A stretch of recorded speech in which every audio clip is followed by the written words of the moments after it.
I want to take you on an adventure into the weird world of memory hacking. What I want you to do is to rethink memory. I want you to think about your memories rather than as accurate recollections, permanent records of the past. Instead of that, I want you to think of your memories as stories. Stories that you tell yourself to make sense of your life, why you're here, who you are. Stories that you tell other people, part of your tribe, showing that you're part of the group. This is who we are. But before I begin this journey into memory science and understanding how easy it is to distort these stories, I'm going to tell you a little anecdote.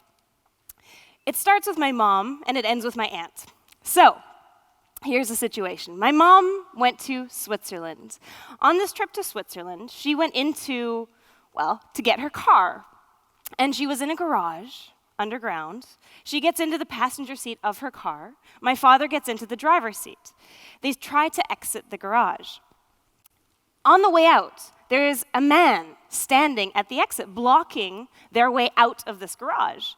He's clearly not well. He's talking to himself. He's disheveled. And my mom, to try to get him out of the way, gets out of the car and says, "Sir, can you please get out of the way?"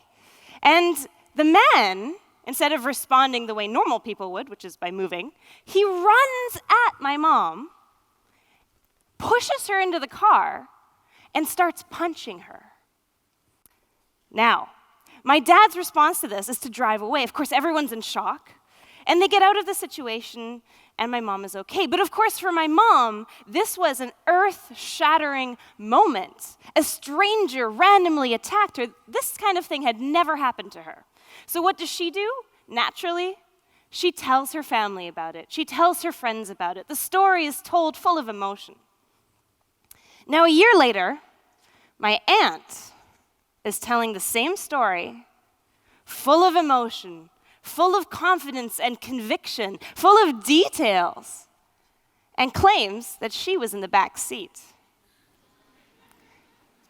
Now, that's impossible.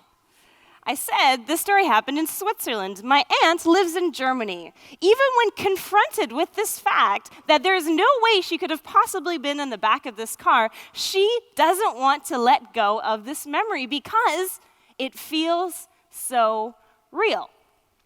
So how do we find ourselves in a situation where we confuse things that we think we've experienced, or our memories, with things that we've actually experienced?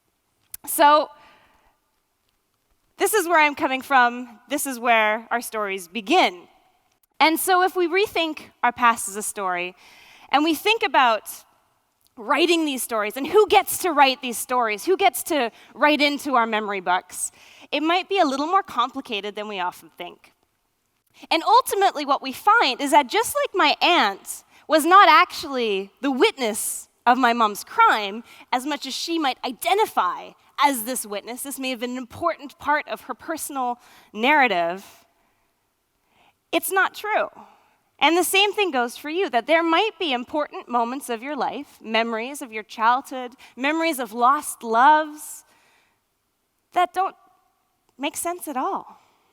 And so you might not actually be the person you think you are, certainly if you're resting your identity on your memories. So I want you to dare to question your memories, and no memory is off limits. Just because it's emotional or complex, just because it feels real, doesn't necessarily mean that it is. So question your memories. How do I know that this actually happened? Because when you do that, you dare to question yourself, who am I? And if you can't trust your memories, what then? And ultimately, it leads you to question your reality. So let's talk about that. What is your reality? So before we even begin to talk about distorting memories, let's talk about where memories begin. Memories begin at perception. Now that doesn't need to be perception of the real world. That can be perception, that can be an idea, that can be something that we think about, because we can also remember things that we've thought about, or dreams. But often we talk about perception in real life. And of course, here, neuroscience and people who study psychology, like myself, are very clear that you have a unique perceptual filter. Every one of you has a different set of eyes, different set of ears, different smells, but that's not where it ends. You also have a different worldview. You have a completely different set of memories that you bring into every situation, and those matter. You could even argue that we're living in a simulation. Reality, as you know it, only exists to you. And so from their very inception, from the very beginning of a memory, it's already filtered, it's already tainted. Let me give you an example of how perception can filter how we make decisions, and ultimately how those memories of our lives, of things that we think are important, can change how we, make decisions. So this is a study I did with Stephen Porter, Leanne Tenbrink, and Natasha Korva, published in 2013, where what we did is we gave participants a photo. And we said, alongside this photo, this person was a murderer. This person, or at least is a suspect in a murder case. So this suspect, we give you the case, we give you pieces of evidence, 11 pieces of evidence, in increasing severity. Now what we find is that people, generally, the more evidence they get, the more likely they are to convict someone. And that makes sense. But there's one important difference in terms of how many pieces of evidence you need to convict someone, and that has to do with how trustworthy the person's face is. So you look at someone, and in that moment, you make a snap decision. I trust this person, or I don't trust this person. And you're basing that decision as to whether or not this person might be capable of this horrendous crime that we're accusing him of, just based on your memories. This is, in general, what society has bombarded you with. This is what an offender looks like. And if a person matches that stereotype, you're more likely to make a bad decision. And so what we found is that people who look less trustworthy need fewer pieces of evidence to have a juror reach a guilty verdict. And this is what's most important, I think, is that when you give people exonerating evidence, when you give people an 11th piece of evidence that says, actually, the DNA in this case doesn't match the suspect, or arguably most people would say, oh, well, that makes sense to then say, oh, not guilty, so to exonerate. What we find is that trustworthy people are much more likely to be exonerated than untrustworthy people. So again, this perception in the moment is clouding your decision-making. And so you're bringing that to the table. It's changing your worldview. So perception influences our memories, perception influences how we remember people and how we interact with them. And so that can be distorted. And that can be distorted by things that we don't even notice. But before we move on to the penultimate thing that I want to talk about, which is memory hacking, which is how we can actually actively distort people's memories, let's also talk a bit about the brain. Because you need to understand how the brain works in order to understand why memories are so flexible, so slippery. Every day, you wake up a new person. Now, the reason for that is that your brain is constantly changing. From the beginning of the sentence to the end of this sentence, your brain looks different. And that's a good thing, because it means that you're able to be creative, you're able to learn, you're able to take on new information and weave it into your brain in a way that you can possibly use later. And so if you understand that your brain is constantly in motion, you also understand that this hugely complex organ, if we break it down into a network, into the network that is a memory, we see that it's possible to forget things, to remember things, and to misremember things. Now, if you think about memory as a network, forgetting is when you cut the connection between two parts of a memory. Now, when we talk about memories of our lives, of autobiographical memories, what we normally talk about are things like, oh, I felt this, I heard this, I saw this. They're called multisensory details. They're complex. And these multisensory details are actually stored in networks across the different parts of the brain that are each responsible for those sensations, which is why we can relive or feel to relive these magical times in our lives. But when we forget, what happens is that you cut a connection between some of these sensations, some of these details. And when you misremember or you have a false memory, which is what I study, you reconnect pieces or connect pieces for the first time in ways that were never originally together. So you might think, oh, I remember that smell, but then you have it in the wrong place. So you've connected things that aren't supposed to be together. And that's the basis of memory errors, is that your flexible brain is creatively recombining things. So here we move on to the last part, which is, I think, the most exciting, which is the social influence part. The idea that your memories are not just your own. Your memories are subject to social influence. So back to the stories. If you think of your memories, all of your memories, as living in a library. Now, that library sucks. It's a really bad library. Why? Because people can walk into the library, they can take out the book, they can rip out pages, they can cross things out, they can write over them. In fact, every single time that you take a book out of your own library, you're required to delete the whole thing and rewrite it from scratch. And then you put it back in the shelf. Now, this will also change depending on who you're talking to. So if you're talking to a friend, you might change your story a little bit. You might enhance the parts that the person is responding to positively, that they're going, yeah.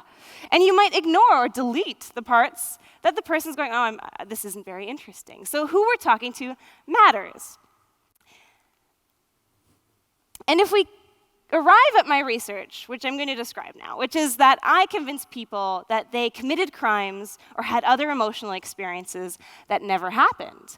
Things like you would come into my lab and I might convince you that you were attacked by an animal, that you lost a large sum of money, or that you injured yourself. Alternatively, because I'm a criminal psychologist, I'm also interested in trying to convince you that you committed a crime like attacking someone with a weapon, or stealing something, all with police contact. Now, what happens in these situations is that 70% of the participants ultimately come to accept this alternate reality, as I've suggested it to them, and they start to tell me, like my aunt, all about it. This is why I did it. Here was the situation. Here's who I was fighting. And the way it works is that I get participants to come into my lab, and I tell them, I start with trust. I tell them and I say, I've contacted your parents. These are university students. I've contacted your parents, and they said that 6 years ago, you attacked someone. What do you remember? And they say, I have no idea what you're talking about. And I go, okay, do you want to try something? When a psychologist asks you if you want to try something, be careful. And of course, everybody says yes. Yes, I want to try this, because they think, and this is key, they think that I know something about their lives that they can't remember. So they need to trust me. They need to think that I actually have this information. And then I say, okay, let's try this. Imagine what it could have been like. Let's try to dig this memory out. And what we find is that after repeatedly imagining the event as it could have been, 3 times over 3 weeks, people have increasing difficulty distinguishing between things that they just imagined and things that they experienced. And now we're back to our flexible brains, because the reason it's so difficult to tell the difference is that actually, in the brain, imagined experiences and lived experiences can be identical, especially if you get people to imagine multi-sensory components. What did it smell like? What did it feel like? Because that's usually what we use as the marker to distinguish the two. So what I want is for people to move away from the idea of truth versus lies, fact versus fiction, at least in terms of our memories, and to embrace that sometimes things just aren't that black and white. And I think this is particularly important for the legal system. So I work with the courts, I work with military and police, and I think especially in justice settings, we need to be very careful not to assume that someone must be lying just because they're saying something that's demonstrably untrue. Because what we might have instead is a much more gray area that somewhere between this fact and fiction lie false memories, fiction that's woven into our stories. So I want to leave you with this. I want you to be cautious, curious, and kind. I want you to be cautious. Think about how you're remembering things and things that may have influenced how you remember. Was there someone eagerly watching your memory? Was there someone giving you feedback, giving you leading questions? Was there a therapist, or maybe a police officer, or maybe a teacher or parent overly zealously asking you questions and saying, oh, no, but don't you remember this? Be careful as to where they came from. Be curious. When other people are remembering things, you're going, I'm not sure if that's true. Ask them, do you have any evidence that this actually happened? And be kind. Just because someone's saying something that's demonstrably untrue, don't assume that they're lying. This helps me with my aunt quite significantly. So I want to leave you with the idea that you are the curator of your memories. Only you have control over who gets to go into the library, who gets to tear out pages and scribble over the margins. So be careful, because if you let too many errors slip in, you might realize that your memories are just an illusion.